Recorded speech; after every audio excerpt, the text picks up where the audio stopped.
Si j'avais donné un conseil à un étudiant de bac qui veut aller faire une maîtrise, ça serait vraiment d'aller voir sur le terrain, d'aller voir les chercheurs, d'aller les rencontrer, de discuter avec eux, puis de vraiment trouver un sujet qui t'allume, qui est intéressant, puis que tu sais que tu vas aimer pour le reste des années qui s'en viennent. Meilleur conseil que je pourrais donner. Ce que mon père un jour m'a dit, c'était « choisis le directeur d'abord, puis ensuite le projet ».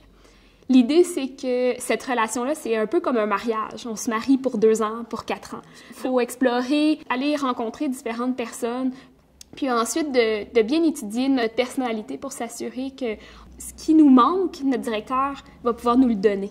Avant de se trouver un directeur d'essai, c'est important qu'il prenne le temps de penser à son sujet, qu'est-ce qui l'intéresse là-dedans, et d'ensuite demander à un directeur est-ce que vous voulez en discuter avec moi, est-ce que vous voulez éclaircir certaines de mes questions. Il est toujours possible à la maîtrise d'obtenir des bourses. Souvent, le département dans lequel on est va nous proposer différentes bourses. Des fois même, c'est des bourses d'entreprises privées dans mon domaine.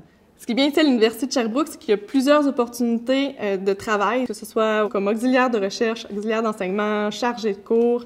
Puis, ça te permet d'être directement ici, sur le campus, d'aller à tes séminaires, ensuite d'aller travailler.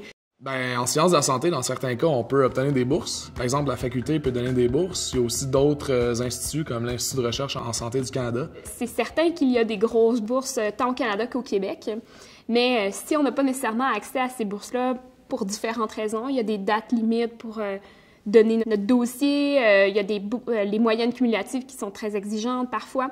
Donc, on peut s'en remettre, entre autres, à l'équipe de direction qui nous supervise, qui nous aide. Ça fait partie de ces tâches de nous aider à concrétiser notre projet. Puis une des façons de le faire, en fait, c'est vraiment de trouver le financement nécessaire pour y arriver.